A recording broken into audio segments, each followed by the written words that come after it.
Hey, everybody, welcome back to the Contrarians. We have another episode for you where one of us is in the hot seat and they're going to pick a Dark Horse album from a band and they're going to defend their choice against the typical general consensus choices of the rest of the world.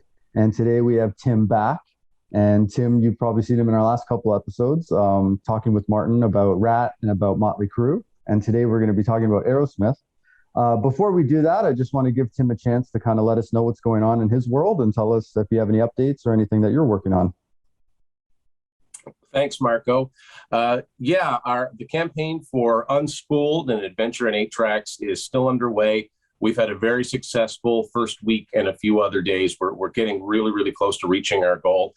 And if for those that aren't familiar with it, it's a book that talks about collecting 8 tracks, especially the 8 tracks that came out in the 1980s that were limited to the record clubs like Columbia House. And ones people might be surprised to find albums that actually were manufactured on 8-track. There's a lot of them. And we've got all the known ones listed year by year. There's also stories from fellow collectors, some fairly well-known collectors, talking about their experiences with not just collecting 8 tracks, but collecting music and in some cases sports memorabilia. I think anybody that's ever collected anything will find a lot to like in this book, and anyone that's a music collector will find a lot to like in this book, even if they're not particularly interested in 8-track tapes. And it might sound a little weird, but the book looks amazing. My friend Matt Phillips from Go North Design did all the design work. It really pops, and what we're funding for is to get the thing printed, published, and sent out to people. And thanks so much to everybody who's already contributed. Marco himself contributed a really, really cool chapter. Martin Popoff did the foreword, which, I really, really appreciate. People have been very generous with their time and their creativity. And if you're interested in pledging, I'd assume Marco's going to post the link, but just go to Kickstarter.com. This is another quick way, and search Unspooled. You'll see my face. You'll see me with tape all over myself. And every pledge is appreciated. Every share is appreciated. Every time someone shares to your social media, even if you think, well, everybody's seen this. No, everybody hasn't seen it. Sometimes all it takes is just one share, and it reaches that other part of the music community out there that just hasn't seen this yet. So I usually tend to see results after a big share campaign on pages that haven't shared it before. All of a sudden, we'll get a couple new pledges. So it's going really, really well. We're not quite at the goal yet, but confidence is up there. Don't want to jinx it, but thank you for giving me the forum to talk about it. And I'm going to continue this 8-track theme on today's episode of the Contrarians. So we're not done talking about 8 tracks just yet. Awesome. And it's super easy to find. Like if you just Google Tim Durling Unspooled, it'll be like the first thing that pops up, but I will be in the video description. So take a look down there, and good luck with that, and we wish you all the best of success. And Tim also has his YouTube channel, Tim's Vinyl Confessions. So if you're a fan of vinyl and you're a fan of record collecting and music, and go check out Tim's channel and give him a like and subscribe as well. Today, our topic is going to be Aerosmith. So you're a bit of a contrarian on Aerosmith. I know what your pick is, and I'm a little bit of a contrarian on Aerosmith as well. Well, maybe not super contrarian, but the record that I think is probably, my favorite Aerosmith record is usually kind of near the top, but not often in the first or second spot. But I'm going to throw it over to Tim to give us an introduction on Aerosmith and let us know what his album is and why he's picking it. Okay, so Aerosmith, of course, the bad boys from Boston. They've been called America's greatest rock and roll band. I mean, most people have a passing idea of who Aerosmith is, who Steven Tyler is. So no need to go into a lot, but I will go through their albums, and I'm going to, spoiler alert, they're going to be on 8-track. First album came out in 1973. And, a lot of people have said it doesn't particularly sound like Aerosmith. It doesn't particularly sound like Steven Tyler in vocals. He changed his vocal style on this album. The one song that has gone on to have a long life, of course, is Dream On, but it wasn't a hit in its day. It was about 3 years later that it was reissued and became a top 10 single. And far and away, it's the most Aerosmith sounding thing on here, although I do think there are some good songs on here, just maybe a little demo-y in the production. They really come into their own 1974 with Get Your Wings, second Aerosmith album. This is probably the best known song off this one is their cover of the Yardbirds Train Kept A-Rollin'. It's also had Same Old Song and Dance. Great album, and by now they kind of sound like themselves. This is also the first time there's a primitive version of their famous Wings logo. It would be a few more albums before it became the way it would be forevermore. The breakthrough Aerosmith album, 1975, Toys in the Attic. This had two of their best-known 70s songs, Sweet Emotion and, of course, Walk This Way. This album, I think, is something like 6-7 million times platinum. 1976, Rocks, another strong platinum seller. This one had Back in the Saddle and Last Child, one of the heaviest Aerosmith albums. So you can see in these last two albums, they've got the lettering, the way that their logo would become known, not with the wings yet. And what's funny is that that would actually happen on the cover of their next album, but not on the 8-track version. This is Draw the Line, 1977. Yeah, the record has the actual Aerosmith logo the way it would be forevermore after this. This album went platinum, but they were really, really heavy into drug use at this point. So they were starting to come apart. 1978, Live Bootleg, their first live album.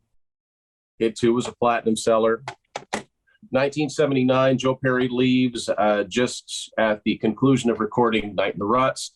He was replaced by a guy named Jimmy Crespo. Turn of the 80s, 1980, Columbia puts this out, Aerosmith's Greatest Hits. Good 10-track selection of their 70s catalog. This was also the first time that their cover of the Beatles Come Together was on an Aerosmith album. I believe this remains Aerosmith's biggest selling album. It's over 10 million sold in the States. It's a diamond album. So then Brad Whitford leaves, 1981, is replaced by Rick Dufay, and they put out this album, Rock in a Hard Place, 1982. And after that, they're sort of on hiatus, and Steven Tyler's, it's a wonder most of those guys are still alive. But anyway, 1984, the five reunite. They go on the Back in the Saddle tour. They sign with Geffen Records. So they're moving away from Columbia, although ironically they'd moved back. And the first album they did on Geffen is Done with Mirrors. This one's actually, it's funny because I'm holding it up. No, so to me, it looks like it's written correctly. It eventually went gold, but it wasn't the big success that Geffen or the band were hoping for. Something funny happens in 1986, sort of a fluke thing, of course. Steven Tyler and Joe Perry guest with Run DMC on a remake of Walk This Way, becomes a top 5 single. Not only does it signify the first real merging of rock and hip hop, it's a top 5 single, and Run DMC are huge from then on, hip hop pioneers. And all of a sudden, Aerosmith enters the consciousness of people my age, 11, 12 years old. It's the first time most of us had heard of them, unless we had older brothers or, uncles or dads that liked them in the 70s. So now that they're on Geffen and Columbia retaliates, as they would several times by reissuing older material, they put out a pair of live albums. This came out in 86. It's just called Classics Live. And they did the same thing in 1987 with, basically the rest, Classics Live 2. So then the real comeback happens. 1987, Permanent Vacation. This goes 5 or 6 times platinum, I think. Angel, Ragdoll, Dude Looks Like a Lady, iconic songs from the 80s, all big hits, all big videos. The band is back in the driver's seat now. So what does Columbia do? Everything that wasn't on the first Greatest Hits album, but nope, they put out as gems. And so Permanent Vacation was a success, a huge success. They took it even higher with Pump in 1989. This had 4 hit singles off of it. Love in an Elevator, Janie's Got a Gun, What It Takes, and The Other Side. These guys are major players in the industry now. And of course, they signed this, they decide to leave Geffen, go back to Columbia, but they owe Geffen one more album. It takes forever. It isn't until 1993 that it comes out, and it is Get a Grip. This is 7 times platinum. I think all of these Geffen albums after Done with Mirrors are 5, 6, 7 times platinum. So then after that, there are troubles. There's always troubles with Aerosmith. 1997 it is before the next Aerosmith album comes out. Early 97, they put up 9 Lives. This cover is very quickly withdrawn and replaced by this cover because of some controversy. And then the album that has the dishonor of being voted Aerosmith's worst album, and you and Martin did a delightful episode, one of my favorite worst album editions on this album, Just Push Play. As a matter of fact, I just watched it again this morning, and I couldn't agree with the two of you anymore. This is a revoltingly terrible album from an otherwise great band. And then they haven't been very active aside from myriad live albums, compilations. And most of the time that has nothing to do with the band itself. In 2004, they put this blues album out, Honkin' on Bobo, which is all covers except for one. This is kind of a limited edition that I got when it first came out that comes with this little harmonica keychain. I actually don't mind this album that much. It managed to go gold somehow, but there were no hits off of it. And so far, the only other Aerosmith album that's come out came out in 2012, so almost 10 years now for Music from Another Dimension, which I think would have been a better album had they pared it down to about 10 songs. Depending on what edition there is, there's like a 19-song album out there. There's just too darn many songs on it. But the album that I'm going to champion and talk about and say, I've been threatening to do it for a long time, but now I've decided, yes, I think the best Aerosmith album is Night in the Ruts, 1979. An album that came out in a very odd time in their career, but not the oddest. And I think it gets a bad rep. I don't think it gets listened to as it should because of the circumstances surrounding it. But I think this is a fine, fine album. I never get tired of it. And it is my choice, my very contrarian choice, I'm sure, for best Aerosmith album. So I'm actually pretty excited about this episode for a couple of reasons. One, because I think we're both a little contrarian. And two, because this is actually a really, really good album that I think had it come out in like 73, 74, 75, like right around there, like I find that it's not much worse than the first handful of records that came out. Like, I don't think it's a bad album at all. I know there was a lot of personal problems. I know Joe Perry's gone, but he pretty much recorded, I think, most of the album. I think there's only a couple of tracks that he's not on. I could be wrong about that. Could be about 50-50. And I know that I know there's a lot of stories about how the band playing live at this time, like they went out on tour and there was a lot of problems with the tour and there's a lot of problems with the band personally. But in the context of this episode and what we do, I mean, we're really just talking about the album. And I think the album is pretty strong overall. I mean, like, I don't think it's that much worse than, say, like a Rocks or Get Your Wings. I do like quite a lot of the album. Although I think they kind of went a little cover heavy on this one. I think there's about 3 or 4 cover tracks on this album. There's 2. I do like the record. I'm a little contrarian in that I actually, if you look at all the research, which I'll get into, and I'll let you talk about why you think Night in the Ruts is the best. But most of the research I've done, what you're going to see is Rocks at number 1, with Toys in the Attic maybe taking its place here or there, but it's usually between Toys and Rocks, with Rocks overwhelmingly usually is the favorite to be the best Aerosmith album. Maybe I'll get into mine a little bit later, but I like Get Your Wings a lot. Why don't I let you talk about your contrarian choice, and then maybe I'll tell you why I'm a little contrarian, and then I'll tell you why it's usually Rocks that gets picked. Yeah, and Rocks generally, yeah. I mean, and honestly, it's funny. I listened to a bunch of Aerosmith albums this morning. I listened to Rocks, Draw the Line, and Night in the Ruts. There's nothing wrong with Rocks whatsoever. It's a fantastic album. I mean, it's a killer album. Now, where I'm going to get a little contrarian is I think that if Night in the Ruts was the follow-up, I think they might have maintained their stature a little bit. And that isn't to say I don't like Draw the Line. I know Martin sees this. He loves Draw the Line, particularly the song. But the thing about Draw the Line is I think the production is terrible. Like, Toys in the Attic has a good production on it. And you got to keep in mind, Jack Douglas produced Get Your Wings, Toys in the Attic, Rocks, and Draw the Line. He was their producer most of the 70s. So Get Your Wings is a good sounding album. You can tell that they didn't quite have the big budget yet. Toys in the Attic's a good sounding album, a little bit better. Rocks is an amazing sounding album. They got a fantastic drum sound out of Joey Kramer. A lot of us talk about the debut Montrose album from 1973 and how good the production is on there, especially the drum sound on songs like Rock Candy and Make It Last. That's Ted Templeman production back in 73. I think Rocks is the equal to that. If you listen to Nobody's Fault, which has got to be the heaviest Aerosmith song ever recorded, if you need no further proof of that, I think it was Testament that did a cover of that. It's a heavy song. No trace of blues, no trace of R&B, no trace of funk, which is kind of what Aerosmith kind of separated them from the pack a little bit, because they were just as well likely to be influenced by James Brown as they were by Led Zeppelin.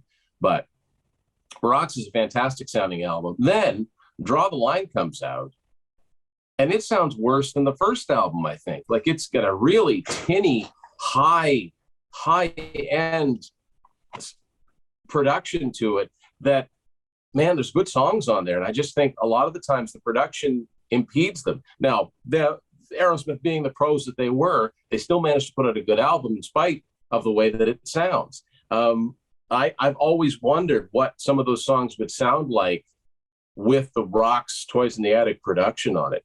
Now, so by the time that Night in the Ruts comes out, 1979, they're not working with Jack Douglas anymore.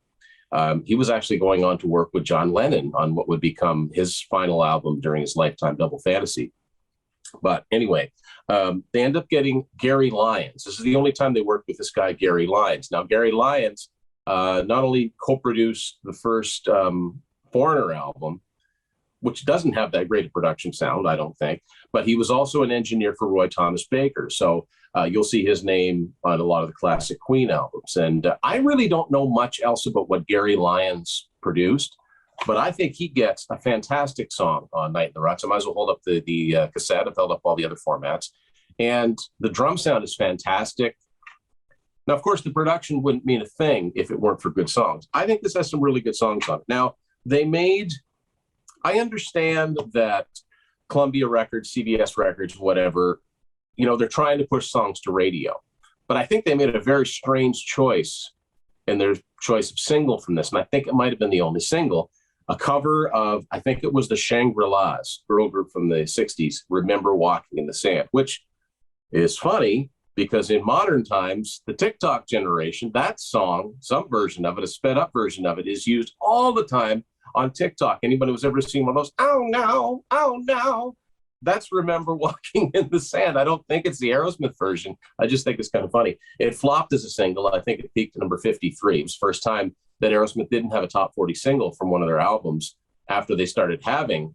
No, I'm sorry, I'm wrong about that. There were no top 40 hits from Draw the Line. Draw the Line is it peaked at like 42 or something like that. That was not a choice for a single too. Great tune, not really a radio friendly song. I don't know what else they would have put out at its place, but I just love this album. The other cover on it, they return to the Yardbirds well and do a song called Think About It. Now, Think About It was a song that I don't think it appeared on any of the Yardbirds' actual albums. I've looked into the Yardbirds catalog a little bit. I don't own anything by them. I know they were highly influential. I mean, when they had Eric Clapton, Jeff Beck, and Jimmy Page all on guitar at one point, like at various times. Obviously a hugely influential band, and not just Aerosmith, but Rush and Deep Purple and you name it, right? I mean, in a lot of ways, the Yardbirds was sort of the proto-Zeppelin, especially after Page joined. But their album releases are kind of a jumbled mess. And, because it was the early 60s when they started, but I'm getting off track. Think About It appears on the deluxe version of what I believe was the final Yardbirds album, which was called Little Games, and it came out in 1967. Honestly, I've never heard the Yardbirds version of Think About It. But of course, you talk about the Aerosmith and the Yardbirds, people are going to say, oh yeah, Train Kept the Rolling. Actually, they did another Yardbirds song on one of the many bonus versions of Music from Another Dimension more recently. I think they did a song called I'm Not Moving. I think that's the one. Think About It is a fine sounding song. It's got a cool guitar line in it. Probably isn't that much different than the Yardbirds version, but no surprise, one of my favorite opening tracks, not just on an Aerosmith album, but on any album. It's a really, really cool song that basically talks about the history of Aerosmith. As Steven Tyler says, 1971, talks about Clive Davis, talks about Max's Kansas City, and it's a catchy, catchy song. And I'm pretty sure that Tom Kiefer from Cinderella inadvertently borrowed the riff to No Surprise for Gypsy Road, because it's very, very similar. Second track of the album is called Chiquita. It's a really, really cool song. It's actually one of the coolest songs where they bring in a horn section, which Bruce Fairbairn would do all the time in the 80s. Every band he produced, he's like, you know what this song needs? Horn section. Anyway, it works. It works really, really well. And again, Joey Kramer's drum sound just sounds so cool. Cheesecake, last song on side one, sleazy, bluesy hard rock tunes, classic sounding Aerosmith. And what I love about this song is it just shows you their commitment that once that studio recording light was on, they got serious long enough to record, because even though the band was infighting, there were tons of problems. Joe Perry apparently walked in between doing the slide guitar parts over to his regular guitar and back again as they were recording. That's just how, they came from that old school. All right, we'll compartmentalize, we'll argue after, which is always what they did. Some shows were great, some shows weren't, but when they were on, they were like one of the best bands ever, it's been said. And you mentioned the problems they were having with this album. It was supposed to be finished before they went out on tour. It wasn't. Tyler was slow getting the lyrics, which happened, I think, on almost every Aerosmith album. So they're out on tour. They're flying back to New York, I think, to finish the album. But and as far as Joe Perry's involvement with it, I think 3 Mile Smile, which is one of my favorite songs on the album. I love the riffs. I love the drums to it. It's really tricky. It's really, I think, a smart Aerosmith song. It's got some cool turnarounds in it. It goes from, double time at one point. That's Jimmy Crespo that does the guitar solo on that. He was Joe Perry's replacement, and he was with them all the way up till 1984. And he does a fine job. And I think the other song that Joe's not on is the closing track. In Aerosmith tradition, a lot of their songs would end with ballads. And there's a song on here called Mia, which is about Steven Tyler's daughter, of course. And the guitar solo is played by a guy named Neil Thompson, who was one of their guitar techs, either for Joe or Brad. They do sort of a heavy blues, Reefer Head Woman. I mean, it suits Aerosmith just fine. Tyler throws in some, harmonica like he does. He's really good at it. Another one of my favorite songs on here with a really weird riff that somehow works is a song called Bone to Bone, Coney Island Whitefish Boy. It's just got it's a classic song with really weird Aerosmith guitar parts. It's not an overly long album, but I don't think any of their albums are that long. I think all of their albums probably, tap out at about 34, 35, 36 minutes. That's pretty typical for a 70s album. And again, despite everything, you would expect that this would just be a shambles of an album, but they still managed to put out a really good album. And what I love about this album, and I've listened to it several times recently just to make sure it's not colored in my head. I've always got time for Night in the Ruts. I can always listen to it. There are no songs on here that are battered to death on classic rock radio, and that's a big thing. Toys in the Attic is a fantastic album, but you got Sweet Emotion and Walk This Way, great as they are. It's almost predictable you're going to hear those songs. Even Rocks, Back in the Saddle, Last Child, great songs.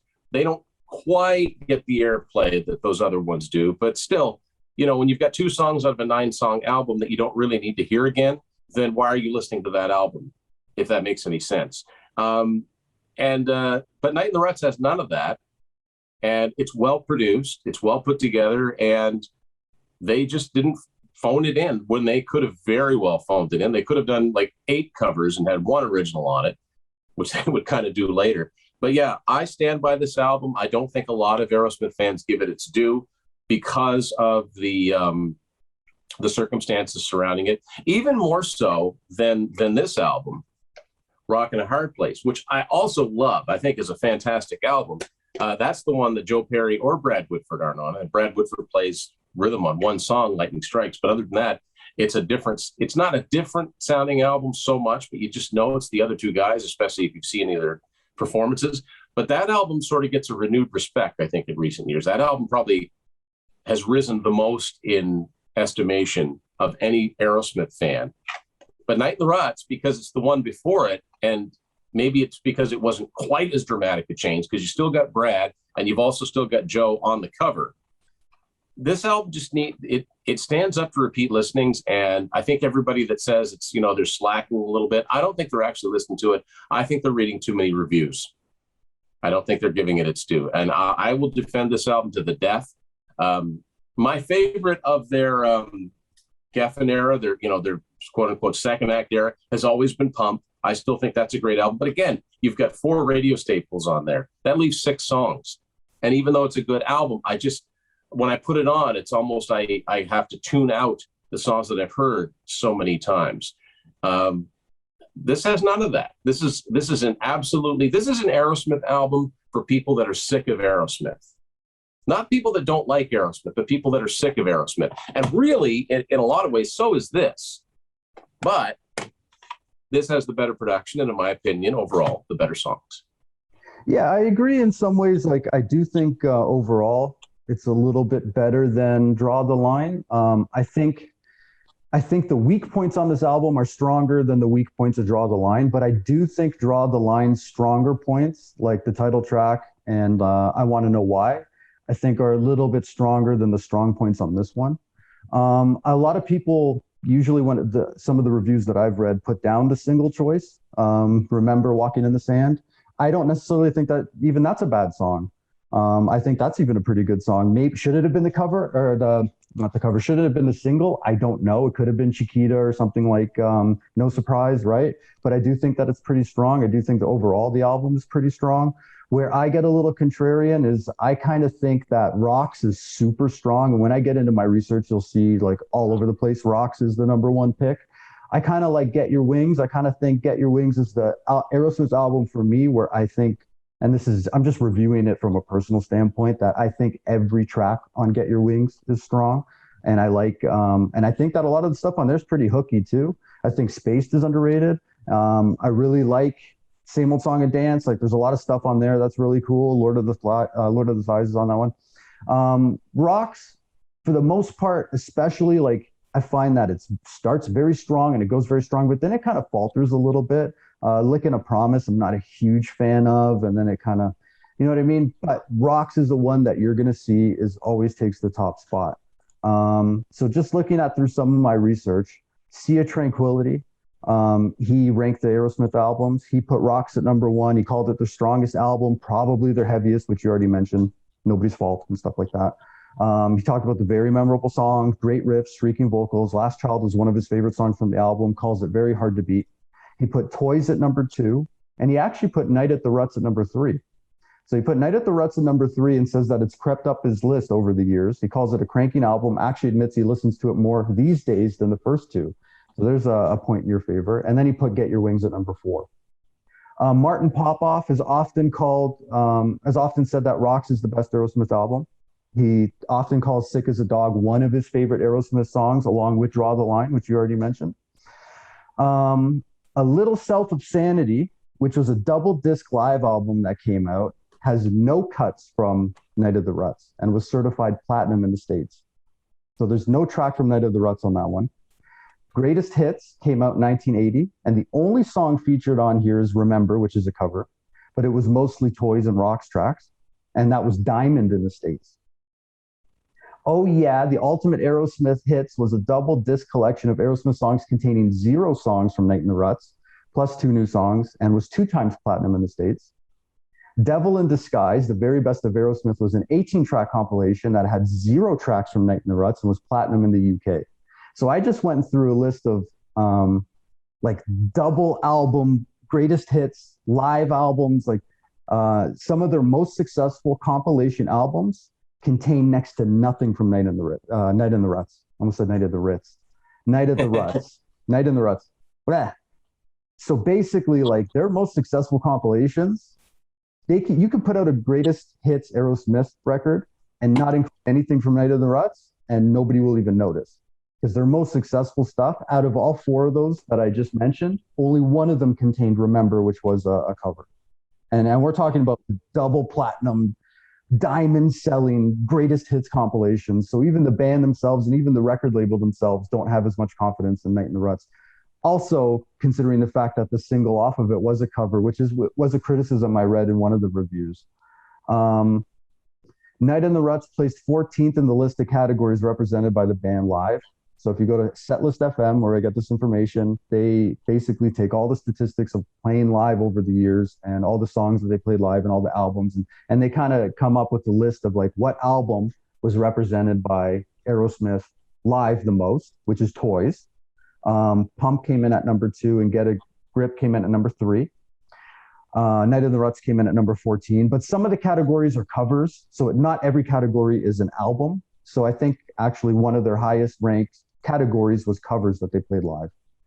Their most played song from Night in the Ruts is Bone to Bone, which I agree with you is a great track. Actually, that was one of the stronger tracks off the record, in my opinion, which lands at number 49 of their top 50 songs played live. Number 1 was Walk This Way, number 2 was Dream On, and number 3 was Sweet Emotion. Night was certified platinum, which is super successful, but everything before it was multi-platinum. and the next two albums came in at gold. So you can see a trend of they're starting to kind of trend downwards in their album sales. Remember, the single did not break the top 40, although Aerosmith, you know, they have had a lot of hit singles, but surprisingly, a lot of their singles, especially from the 70s, weren't massive successful. Most of their massive successful singles came later. Yeah. Rolling Stone album guide, for people that care about Rolling Stone, gave the album 1 star and put Rocks and Toys top the highest rated with 4.5 stars each. David Drickey from Rolling Stone. So I'm going to read you a couple of reviews, and you can tell me if you agree with these or not. So this is what David Drickey from Rolling Stone stated. He said, the first song on Aerosmith's 7 album is called No Surprise, and that about sums up Night in the Ruts. But the fact that the finest moments on Night in the Ruts sound like inspired outtakes from Rocks and Toys in the Attic suggests that Aerosmith may be stuck in a hard rock rut of its own. Aerosmith's attempt to redo the old Shangri-La Weeper, Remember Walking in the Sand, is a regrettable example of stylistic indecision. Sitting uncomfortably between the band's rock hard attack and the song's original pseudo-Spectorian grandeur, with no small blame for rather bland production. Tyler's Mia is cloned from Aerosmith's 1975 hit Dream On, but all possible tension between the group's electricity and the acoustic guitar and piano is negated by a surprisingly lifeless performance that's as unsettling as it is unnecessary. Robert Christgau, gives it a C+ and says, this opens with a promising song about their career called No Surprise. Then they edge ever closer to the flash guitar, dull tempos, and stupid cover versions of heavy metal orthodoxy. No surprise, C+. He gave Rocks and Get a Grip each an A as the 2 top-rated records on his list. He reviewed all of the Aerosmith album. AllMusic gave the album 2.5 stars, with the average fan rating being 3.5 stars. Night in the Ruts is a surprisingly coherent and inspired album, although it's not up to par with such classic as Toys in the Attic or Rocks, although it could have been if the band weren't in such a state of turmoil at the time. Said that the album had some highlights such as Chiquita and Bone to Bone, and called the lowest point of the album Remember Walking in the Sand, which again was one that it's funny because I hear that little oh no thing all the time too. It's on a pop song because I hear it in my wife's car all the time when she listens to like radio and stuff. And I played her this version. I'm like, does it sound familiar? And she didn't put 2 and 2 together until I played her that little clip from, I think it's in a pop song or a hip hop song or something that they sampled. You got to speed it up to make it recognizable. Yeah, exactly. And they're probably sampling the Shangri-La cover, or that track was actually covered by quite a few different artists, I found out. Yeah. But so AllMusic gave Rocks 5 stars with the average fan rating of 4.5, and Toys was given 5 stars with the average rating of 4.5. Here's a fan review. So a fan gave it 0 stars, and he said, a fan from first seeing Aerosmith open for Black Sabbath and still a fan today. I consider Night in the Ruts the band's weakest attempt. Apparently the record company and management thought so too, hence the single as was a cover. Weakest attempt? Hello? I'm going to give you two rankings lists. So Ranker is ranked by fans. Number 1 was Rocks. Number 2 is Toys. Number 3 is Aerosmith, self-titled. Number 4 is Get Your Wings. And number 9 is Night in the Ruts. So that came in at number 9. Best ever albums, which is an aggregate thing that it takes all the statistics from all over the place, put Night in the Ruts at number 13. They also included compilation stuff on there as well. So you had some stuff coming in ahead of it that were compilations. But number 1 was Toys, number 2 was Rocks, and number 3 was Pump, and number 4 was Get a Grip off of that one. So you're pretty contrarian. I think even I did watch a little bit of Guitar Hack. He had Pete and Martin on, and they did their top 5. Guitar Hack's number 1 was Toys. Martin and Pete's number 1 were both Rocks. Yeah. So I mean, like, you're pretty contrarian. I'm a little contrarian too. I kind of find Get Your Wings to be super tight. I just think that that album, start to finish, every track is strong, where I don't feel the same way about Rocks. And it just comes in as one of those things. Like, I did the same thing with Alice Cooper, where I'm like, yeah, those classic albums are amazing, but I just like every track off of Flush the Passion. So for me, it kind of becomes a numbers game.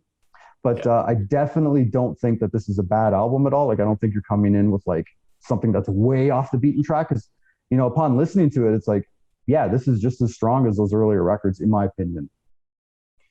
A couple things. Well, okay, so some of those compilations you mentioned, not the greatest hits. The greatest hits, I still think, is the perfect way to introduce someone into the first era of Aerosmith. But, whereas the other songs on here are, well, except maybe Dream On, are fairly representative of the albums that they come off of. Remember isn't. But you also have to consider that at the time, they were probably still promoting Night in the Ruts, so they didn't want to go overboard with too much stuff on it. But yeah, if anybody thinks that's the one that, that's representative track, it's not. However, I will say this. The worst song on Night in the Ruts is better than any of those new tracks on any of those modern day compilations, like Girls of Summer and Lay It Down and Sedona Sunrise. Oh, just awful. And I'm a defender of, I actually like Nine Lives quite a bit. So, and I'm a fan, right? And I like some of the stuff on most of what they've done. Just Push Play is, you really got to dig. And I agree with what you said on that episode, is that when they're sounding the most basic and generic, that's the best moments, because at least it's not everything from that. But I digress. The other thing is about, the choice of Remember as a single, it is probably the most radio-friendly song on it. And even though, if I think right off the top of my head, I could be wrong, it might be the first time that the label had put out a cover as a single. But it's far from the first time that Aerosmith had done covers. So on the first album, they did Walking the Dog, which is Rufus Thomas. Train Kept a Rolling on Get Your Wings is a cover, of course. Actually, I don't even think, it's not even a Yardbirds original. It's for further back than that. I think that's the only cover on there. And I agree, Get Your Wings is a fantastic album, start to finish, right? It would be in my top 5, probably. Toys in the Attic Big 10-inch record is a novelty cover. It's all originals on Rocks, which I think gives it another bit of credence as far as being the best Aerosmith album. But I got to be honest, I've never been the biggest fan of Home Tonight, the closing song. It's okay, but it's definitely not on par with the other stuff on there. Draw the Line, Milk Cow Blues is a cover. They had a top 40 single with their version of Come Together. They've always done covers. So I think that the thing is that they made it a single, and it was sort of like a flagship, probably came out a month or two before the album was released. But I maintain, I'll die on this hill, as saying it's an extremely listenable album. It's an enjoyable album. And I got to think, the reviewers, I'm sure they listened to it, but I think that they're too much influenced by previous reviews. And you're right. It took, I think it might have taken until 94 before it was certified platinum. I'm not 100% sure about that. I don't think it was certified platinum in its initial run. I think it stalled at gold. I know Done With Mirrors took 7 years to go gold. And I think Done With Mirrors is a pretty good album too. Over the years, even those classics live and gems have gone platinum. Aerosmith are just a huge band, and people went back and bought the stuff. But to me, the fact that it took Night in the Ruts 15 years to be certified platinum is a head scratcher for me, right up there with it taking 12 years for Kiss Creatures of the Night to certify gold, given that they're two of my favorite albums by those respective bands. Like I said, all I can say is people that don't like Night in the Ruts, listen to it again. Listen to it next to those other albums that usually place higher. I'm not going to argue with Rocks, Toys in the Attic, or Pump. Those are all 10s in my opinion. Like, they're great albums. I think Night in the Ruts is another 10, but maybe it's 10 and a quarter for me. Maybe it's just that much higher. And I have such esteem. I do have a nostalgia for it because I discovered the earlier Aerosmith stuff in 1990. With the Greatest Hits album being the first thing I heard all the way through. Night in the Ruts was the first of the studio albums I heard all the way through. But the thing that stuck out to me then, the thing that stuck out to me now, is how good it sounds. It just sounds really good on a nice stereo. And then you listen to Draw the Line, and I'm sorry, but you've got to tweak the crap out of it to get that treble down. It's so trebly, it's so guitar, bass, drums, vocals, all in this one big, the separation is just not there. It's a wonder they were able to put out an album at all at that point. But the fact of the matter is, Jack Douglas must have been as screwed up as the rest of them, considering how good a job he did on their previous 3, really, because Get Your Wings is a fine sounding album for 1974. I think Rocks is the best sounding album he produced. But I think Night in the Ruts is on par with that. And it's, like I said, Gary Lyons is more well known for producing the first Foreigner album. But this is a better sounding album. Foreigner never had that great a production, I don't think, on any. And I like Foreigner, but I can't point to any one of their albums and say, boy, that's a great production. It's really not. I like the songs despite the production. This album, I like the songs. the production, the running order. I don't think there's anything out of place. Would I switch Remember for, maybe a song that appeared on, given my druthers as far as cover songs go, maybe I'd switch Remember with Lightning Strikes and put Lightning Strikes on Night in the Ruts. But even still, I don't know. I stand by it. That's my choice. I just want to make one more point. So according to Wikipedia, Reeferhead Woman was a cover as well. Yep, that's right. Yeah, that's right. That's 3 covers. Yeah. 3 out of the 9 tracks are covers. That's like 1/3 of the entire album is our cover tracks, right? So sorry, go ahead. But you know what? People will put that as a negative towards Night in the Ruts. Yeah. But they'll like Diver Down by Van Halen, right, which is top heavy with covers. I think that it's like 55-45 covers versus originals on that. Not to get off topic, but I'm saying that's not a reason to dislike something. It's how they do them. Yeah, absolutely. And I'm not super offended by the covers on this album either. Like, I like Remember, and that was one that a lot of critics put down.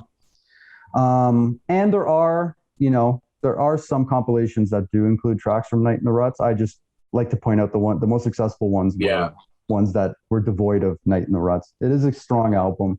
We're both a little contrarian, but I mean, like that whole run of 70s Aerosmith albums, they're all pretty good. There's good tracks on all of them. Like, none of them are, I don't think any of them are like super bad or anything like this, like Just Push Play, which was, I think, our lowest rated worst album that we ever did. For totally different reasons. That one just, not to change the subject too much, but man, that's just such a bad album by an otherwise good, capable band. And I have to wonder how much of it is actually the band. Like Martin had said on that, is that even Joey Kramer, or is it a machine? Is Brad Whitford on there? Is Tom Hamilton on there? It wouldn't surprise me if they're not. That probably happens more than you'd like to know. But in this case, this sounds like Aerosmith. This sounds like, okay, for the most part, this sounds like the 5 guys in a room playing. I agree. And I don't know. Their most consistent period absolutely was the 1970s. Even their first album's gonna Make It, Moving Out, Mama Kin. Those are great songs. They just weren't captured the way, it's too bad Jack Douglas couldn't have been in there on the production chair and had the same production value as he put on Get Your Wings. That would make the first album a lot better, in my opinion. Yeah, and they had covers on the first album too, like Walking the Dog, I think was a cover, right? Yeah. But yeah, even the first record. So I guess that pretty much sums everything up. I think we're good. I do want to remind folks to go over and check out Tim's Kickstarter for Unspooled. I'm absolutely looking forward to checking that out. Also, Tim's Vinyl Confessions YouTube channel. Go give him a like and subscribe there. Tim's always been a great guest on our show. And we also have our channel, if you want to like and subscribe to our channel as well. We also have a Patreon, so we got a bunch of Patreon exclusive stuff up there as well. Other than that, I guess we'll agree to disagree and live on to fight another day. And thanks everybody for checking us out, and we'll see you next time.